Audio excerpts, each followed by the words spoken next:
मैं हूं अंजलि और आप देख रहे हैं PRJ news. Hezbollah chief Nasrallah के दामाद की मौत का दावा। सीरिया में इजराइल के हवाई हमले में मौत। लेबनान बोला सीजफायर के लिए हिजबुल्लाह तैयार था। इजराइल ने हिजबुल्लाह चीफ हसन नसरल्लाह के दामाद हसन जाफर अल कासिर के मारे जाने का दावा किया है। न्यूज एजेंसी AFP ने सूत्रों के हवाले से बताया कि इजरायली सेना ने बुधवार को सीरिया की राजधानी दमिश्क में हवाई हमला किया था, जिसमें उसकी मौत हो गई। इसमें उसके साथ 2 और लोग मारे गए हैं।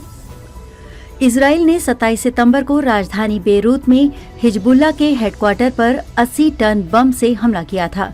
इसमें हिजबुल्लाह चीफ नसरल्लाह की मौत हो गई थी। नसरल्लाह के अलावा उसकी बेटी ज़ैनब की भी इस हमले में मौत हो गई थी। इजराइल एक साथ कई मोर्चों पर लड़ाई लड़ रहा है। इजरायली सेना लेबनान में हिजबुल्लाह, गाजा में हमास, यमन में हूती विद्रोहियों के अलावा सीरिया और ईरान का भी सामना कर रही है। इजराइल डिफेंस फोर्सेस ने कहा कि गाजा में हमास के डी फैक्टो PM रवी मुश्ताहा की हवाई हमले में मौत हो गई है। मुश्ताहा हमास चीफ याह्या सिनवार का राइट हैंड था।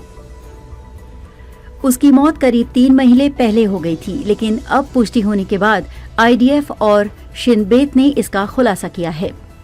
मुश्ताहा ने सिनवार के साथ इजराइल में जेल की सजा काटी थी। मुश्ताहा को गाजा पट्टी में हमास पॉलिटिकल ब्यूरो में सबसे सीनियर माना जाता था। इजराइल के खिलाफ वो कई मिशन में शामिल रहा।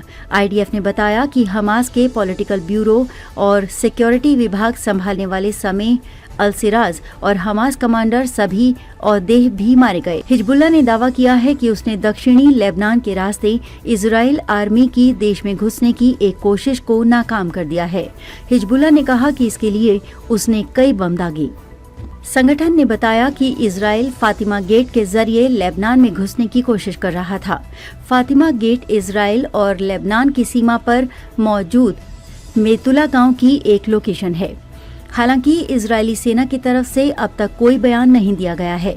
IDF ने बताया कि उसने बुधवार रात लेबनान के बिंत जबल गांव में एक बिल्डिंग पर एयर स्ट्राइक की थी। खबरों में अब तक ये बस इतना ही। मिलते हैं फिर ऐसी ही बड़ी खबर के साथ। तब तक ये नमस्कार और देखते रहिए PRJ न्यूज।